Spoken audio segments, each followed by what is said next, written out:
নমস্কার, কেমন আছেন সবাই? সুপ্রিয়ার ঘর কন্যা একটা ভিডিওতে সবাইকে স্বাগত। সকাল থেকেই শুরু করছি ভিডিওটা। এখন তো সবার অফিস কাচারি সব খুলে গেছে, তো আমারও রুটিন চেঞ্জ হয়ে গেছে। সকালেই তো স্যারে চলে গেছে অফিসে, এরপর থেকে আমার অন্যরকম কাজ, তো রান্নার চাপটা একটু কমে যায় সকালবেলা। যাই হোক, চলুন এখান থেকে ভিডিওটা শুরু করি। সারা রাত বৃষ্টি হয়েছে, এখনও বৃষ্টি হইতেছে। আমি মাকে ফুলগুলো উঠাইয়া দিছি, পূজার থালা ঠালা ধুয়ে দিছি। মা এখন পুজো দিয়ে নেবে, আমি যাব রান্নাঘরে। সকালে আজ কতটা বেশিও রান্না করি, সামান্যভাবে স্যারকে যেটা দিছি। এরপরে আমার কিছু কাজ ছিল, সেইগুলো করতেছি। পাট শাকগুলো নিয়ে আসছে, এটা বেছে রাখলাম। দুপুরবেলা বলছে আইসা খাবে, তার জন্য আজকে আমি দুপুরে রান্নাও করতেছি। ফলি মাছ দিয়ে পটল দিয়ে একটা তরকারি করব। এটা আসলে আমাদের এখানে ভাপা বলে। এখানে মশলা কষাইয়ে ভালো করে এইটা রান্না করতে হয়। আর কিছু কলমি শাক উঠাই নিছি, উঠানের পারেই হয়েছিল। মা হচ্ছে কলমি শাক দিয়ে শুটকি দিয়ে খেতে খুব বেশি পছন্দ করে, তুমি বারবার বলতেছিল বিদায় আমি এগুলো উঠাই নিছি। অল্প করেই আনছি যাতে একবেলা শেষ হয়ে যায়, কারণ ওনাকে যদি শুটকি দেওয়া হয় উনি আর কিছু খায় না। এই শুটকির কথা মনে হইলে না আমার শুধু বাড়ির কথাই মনে পড়ে। আমাদের বাড়িতে ভর্তা করতো, সবাই খুব মনের আনন্দে খেত, আর একটা ভর্তা দিয়েই না সবার এক থালা ভাত খাওয়া হয়ে যাইতো। আমি পটলগুলো ভেজে নিয়ে সব ধরনের মশলাগুলো মানে ড্রাই মশলাগুলোকে একটু কষিয়ে নিয়েছি, আর একটু টমেটো বাটা দিয়ে মাছ আর পটল একসাথে দিয়ে দিছি, কারণ দুইটাই তো ভাজা, খুব কম সময় লাগে। তো ঝোল দিয়ে একটু ফুটিয়ে নিলেই ব্যাস রেডি হয়ে যাবে। আর এখানে আমি কলমি শাকটা বসাইয়া দিই। আজকে পুঁটি শুটকি দিয়ে করব, বেশি নাই পুঁটি শুটকিগুলোকে শেষ হয়ে গেছে। তাকে বললে সে যা আনে শুটকি, সেটা আবার মায়ের পছন্দ না। মা আমাকে বলে তুমি যাও, তুমি গিয়ে নিয়ে আসো। তা আমি ভাবছি একসময় যাব, কিন্তু বৃষ্টি হইতেছে, কখন আর যাব কে জানে। ব্যাস আমার রান্না রেডি। নামানোর আগে একটু ভাজা জিরার গুঁড়োটা দিয়ে নামাইয়া নিলাম। এখানেও আমার শাকটা অনেকটা হয়ে আসছে, এখন পুঁটি মাছগুলো দিয়ে দিলাম। আর বেশি কিছু রান্না করবো না, আজকে সাধারণ রান্নায় কিনে নিয়ে আসছে দুইটা তাল দুইটা প্রসেসিং করতে হবে। আমি তাল যেমন খেতে পছন্দ করি না, তেমন তালটা প্রসেস করতেও আমার খুব বেশি কষ্ট হয়। আমাদের বাড়িতে থাকতে আমার বাবাই তালটা করতো, আর আমি কাঁচা তেল খাইতে একটু বেশি ভালোবাসি। এই যে এখন এখান থেকে একটুখানি নিয়ে যদি খাওয়া হয় এটাই ভালো খাই, রান্না করলে আমার একদমই ভালো লাগে না। যাক, অনেক যুদ্ধের পরে এটুক বের হয়েছে তালের পিউরি। কিছুটা এখন রান্না করব, কিছুটা রেখে দেবো ফ্রিজে, পরে পিঠা বানিয়ে দেবো। এই তো একটুখানি তাল বসাইছি। আর তালের সবচেয়ে মারাত্মক বিষয় কি জানেন? এই তালটা এই পর্যায়ে যখন ফুটে এটা গায়ে লাগে, আর গায়ে লাগলে অবস্থা খুব খারাপ হয়ে যায়। আর সব থেকে বড় হইলো কি জানে, আমি এখানে ভুল করছি, আমি কড়াইতে বসাইছি। আমি মনে করলাম যে কড়াইতে বসাইলে হয়তো লাড়তে সুবিধা হবে, কিন্তু আসলে মোটেও না। কড়াইতে বসাই ছিটতেছে বেশি। প্রথমে নারকেল দিয়ে লাড়াই চাড়াই নিয়েছি, এরপরে দিলাম একটু দুধ। এখান থেকে জাল দিয়ে আগে ছাড়ের জন্য কিছুটা রেখে দেবো, পরে মায়ের জন্য চিনি দেবো। মা আবার মিষ্টি মিষ্টি না হইলে পছন্দ করে না। আর স্যার আমার পাল্লায় পড়ে এখন শিখে গেছে মিষ্টি ছাড়া খাওয়া। দুপুরবেলায় যে জাম্বুরা আনছিল, সেই জাম্বুরাটা দুপুরের খাওয়া দাওয়া হয়ে যাওয়ার পরে আমি নিয়ে বসছি। একজন আসছে, ওনাকেও দেই, আমরাও একটু খাই। আমি জাম্বুরা খুব খেতে পছন্দ করি। এই জাম্বুরাটা যখন কাটতেছিলাম তখন মাকে আমি বললাম যে আমি বাড়িতে থাকতে জাম্বুরা নিয়ে আমরা কি করতাম, আমার বৌদিদের গাছে ছিল, আমরা জাম্বুরা পেরে নৌকায় করে মাছ পাথারে গিয়ে আমরা খাইতাম। যেখানে ধানের জমি থাকে সেটাকেই আমরা পাথার বলি। আর এটা চিনেন আপনারা? বলুন তো এটা কি? এটা হচ্ছে বল্লা।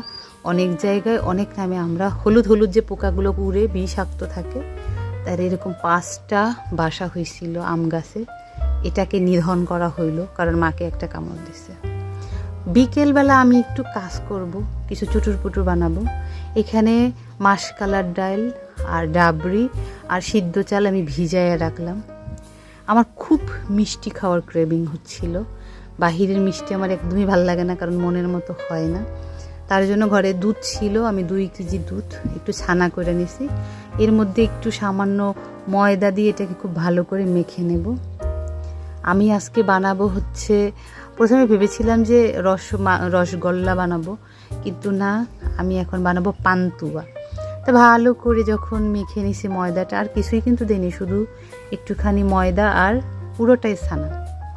ময়দাটা দেওয়া হয়েছে বাইন্ডিংয়ের জন্য। ব্যাস গোল গোল করে নিতেছি। আর 2 কেজি দুধে যদি একটু ছোট করে বানানো হয় অনেকগুলো কি হয় জানেন। এখানে আমার শিরাটা জাল দেওয়া হয়ে গেছে। 1 কাপ চিনি দিছি আর 1.5 কাপের মতো আমি জল দিছি। আর এখানে তেলে আমার এখানে সব গোল্লাগুলো দিয়ে দিলাম। আর একটু বড়ও করা যায় আর একটু ছোটও করা যায়, আমি মিডিয়াম সাইজ করছি। এটাই না খুব ফুলে ফেপে খুব ভালো হয়। আর এগুলো ভাজতেছিলাম আর অনেক কথাই ফিল করতেছিলাম। আমার এলাকার তো মিষ্টি অনেক স্বাদ, এটা আপনারা যারা ওই এলাকার মিষ্টি খেয়েছেন আপনারা জানেন। সেই রকম ফিল আসতেছিল যে আমি এখন মিষ্টিওয়ালা হয়ে গেছি। ব্যাস ব্রাউন কালার করে আমি এখানে মিষ্টি শিরায় ভিজাইয়া দিছি। এইটা কম হলো 5 থেকে 6 ঘন্টা আমি রাখবো। ব্যাস ওইখানে তো রেডি হয়ে গেছে ওইটা। তারপরে না আমি এখানে বানাইছি একটুখানি গজা, এখানে বলা হয় মুরলি। ময়দাটা আমি মাখানোর সময় আমার একটা ফোন আসছিল বেদে আমি ভিডিও করতে পারি নাই। এই তো এটা ভাজা হয়ে যাওয়ার পর চিনি শিরায় দেবো, যা খেতে আমার শাশুড়ি খুবই বেশি পছন্দ করে। বাহিরের বিধায় খাওয়া হয় না। আর ওইখানে যে আমি ভিজাইছিলাম তখন ডাল চাল, ওটা দিয়ে আমি আজকে ডোসা করব। তার জন্য একটু পুর করতে হবে, তাই আলুটা সিদ্ধ করে নিছি।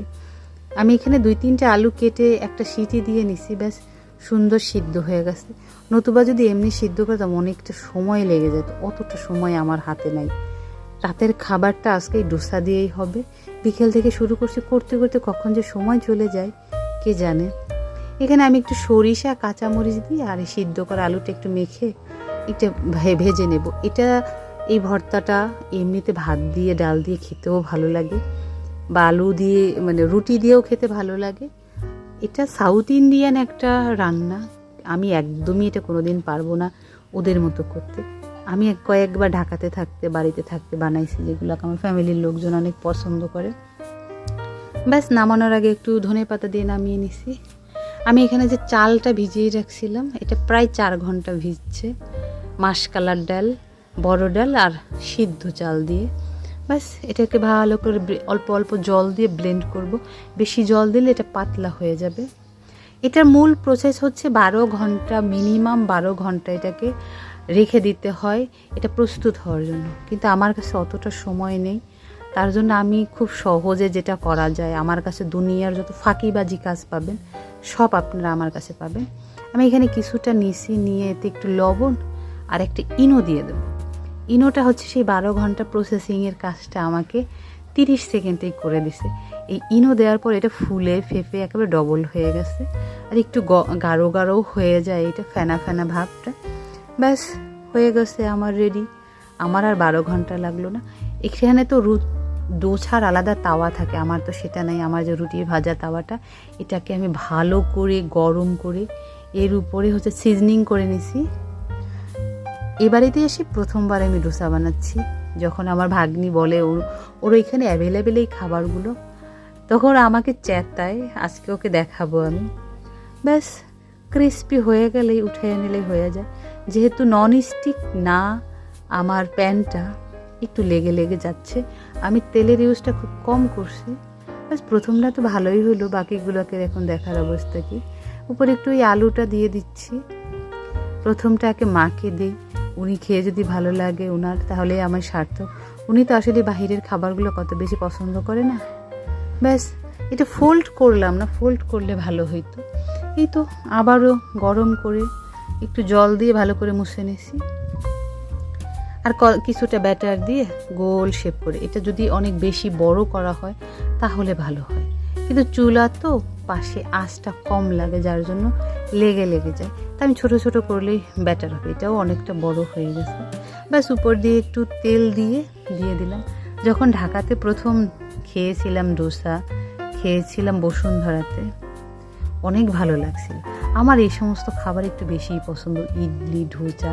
একদিন আপনার সাথে ইডলির রেসিপি শেয়ার করব। আমি খুব ভালো ইডলি বানাতে পারি, যেটা আমার শাশুড়িও খুব পছন্দ করে। আমার শাশুড়ি বলে এটা হচ্ছে বাঙালির ধুপি পিঠা। এখানে একটা পিঠা তৈরি হয়, সেটা অনেকটা ইডলির মতো।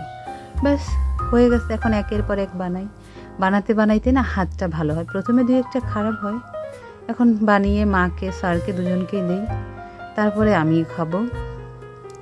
এত ভালো লাগতেছে আজকে এটা বানাইছি। আমার পান্তুয়া রেডি, আমি এখন তাই একটু পান্তুয়া খাবো, আমার খুব ইচ্ছে করতেছে। এটা সারা রাত থাকলে আরও বেশি ভালো হইতো, আমার আর তর্স হলো না। যাই হোক, চলুন তাহলে আমি পান্তুয়াটা খাই। ভিডিওটা তাহলে আজকের মতো এখানেই শেষ করছি। যদি ভালো লেগে থাকে অবশ্যই একটা লাইক করে দেবেন, আর যদি ভিডিও সম্পর্কে কিছু জানার থাকে অবশ্যই কমেন্ট করে জানাবেন। সবাই সুস্থ থাকবেন, ভালো থাকবেন, সাবধানে থাকবেন।